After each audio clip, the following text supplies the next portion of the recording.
So Halloween has passed, and it's too bad because in this video I'm going to talk about horror movie. Not any kind of horror movie, slasher, especially the classic. Because I'm a kid that was born around the 2000, I didn't get to see classic horror movie in my young age like Halloween, Texas Chainsaw Massacre, Hellraiser, Friday the 13th, and Nightmare on Elm Street. I did so when I was a kid, Child Play 1 and Scream 4. Still, I'm in my mission to see all classic horror movie. Thank God that I did, because I got to see movies that age like wine and some that age like fish. Okay, I don't know if aged fish is bad, I suppose, because it should decay like any type of animal. Putting that aside, whenever those horror movies age well or not, most of them still end up being great for the intended reason. Or not. Like, Halloween is great. You watch the movie at the same time as you play Where's Waldo, but with Michael. Like, you see the main character talking to her friend while you try to look at the background to find Where's Michael. Oh look, he's there. It's enjoyable. Sometimes you don't notice him, but when you do, you're having fun watching the clueless main character all while Michael hanging in the background chilling. The funny part is that throughout this movie, they build Michael as like this unstoppable evil force until Laurie stabbed him in the neck with some stupid cloth hanging thing, and boom, knockout. Halloween isn't really scary. Maybe it used to be, but it isn't scary anymore. But I found my fun in Halloween, just like Child Play. In Child Play, I remember how I was scared of Chucky. That at some point when my mom bought a huge doll, I remember my sister being so afraid because the doll was bigger than her and she was freaking out, especially after seeing Chucky. But it doesn't scare me anymore. Still, Chucky is hilarious. Whenever he speaks, he always says some funny stupid thing. My favorite Child Play is Chucky's wife. It's overall a great movie that I enjoy. There's also the gem that is Friday the 13th Part 3. Overall, Jason is so funny. The way he attacks his victim is hilarious. At one point, he tried to grab a girl that hid in the car. She closed her car window so that he can't grab her. He gets his hand stuck in the window car. So, what does he do? He headbutt the fucking thing. He's insane. He's so great. My favorite scene of this whole movie is that when he tried to kill this girl that is close to the beach, he proceeded to hide behind a small pole, awkwardly standing behind it. Then he proceeded to pick a harpoon and shoot her. And after that, he just dropped the mic with the harpoon. But my favorite two horror movie of all time is Evil Dead 2 and Scream. Now here's the thing. Both movies didn't scare me. And I don't think any old horror movies will ever scare me, and that's too bad. But you try to deal with what you have. The interesting thing is that Scream made me like the movie for having a good plot and having an amazing killer. I'm going to spoil you, obviously, because I can't hold back stuff when I need to talk about Ghostface. And maybe there's any sign of how great of a character he is. So go watch the movie. It's a must. Already in the beginning, it stood out to me.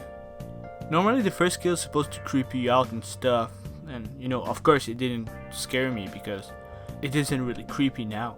But the dialogue that Ghostface was having on the phone was fun. Ghostface was having a legit conversation about stuff in horror movie, and it was entertaining.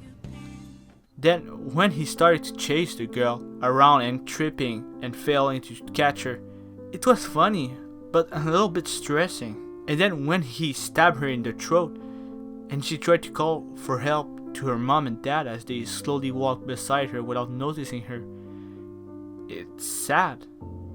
I'm sure it wasn't the intended effect the creator expected the viewer would feel, but it made me realize that it wasn't necessary making that scene creepy, that it didn't need to be creepy. What's scary now could be nothing impressive tomorrow, but sadness stayed the same throughout the year. I felt sad that she died, because she was asking for help and no one heard her. Her parents after started looking for their daughter and found her corpse. I was impressed by the beginning.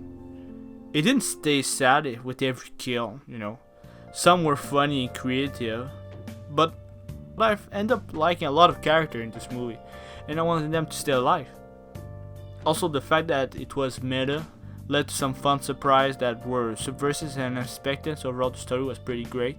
Since it was my first time watching the movie, I had no idea who could be Ghostface. And it's certainly not the guy the movie tried to make you think he was guilty, you know, because I had the mindset that if the movie tried to blame that one guy, it most certainly won't be him, unless maybe it's him then trying to trick you, but you know, that was my theory. It's like, okay, it's so obviously not him, you know. The movie kept saying it was maybe Bill the killer, the boyfriend of Sydney. It was like the movie was trying to say, like, look how evil he is. He looks so sinister.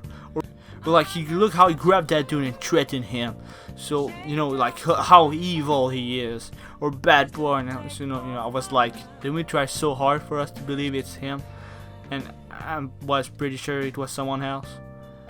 And especially when he got stabbed, I was like, oh yeah, I knew it wasn't him.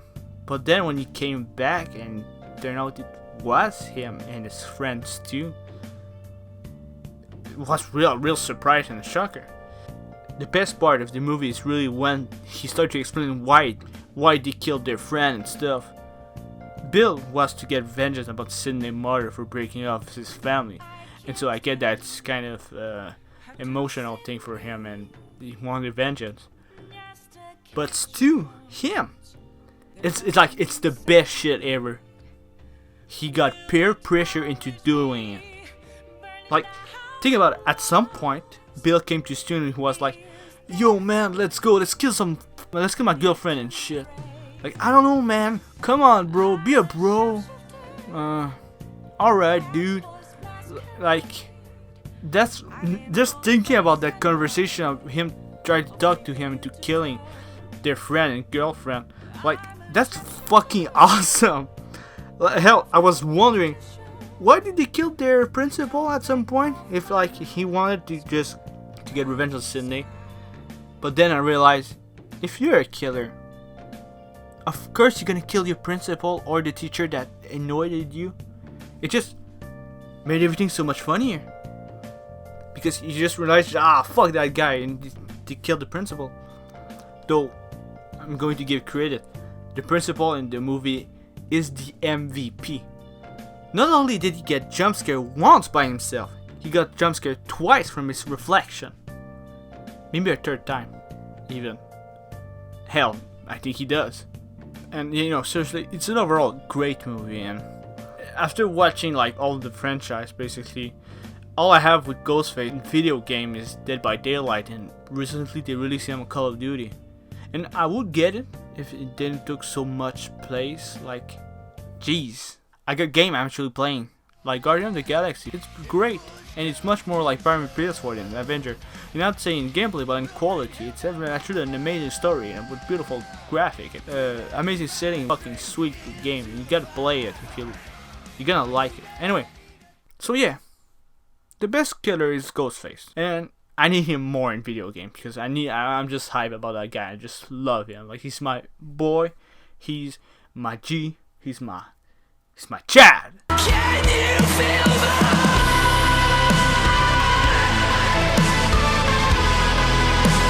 and I need him in a fighting game or something.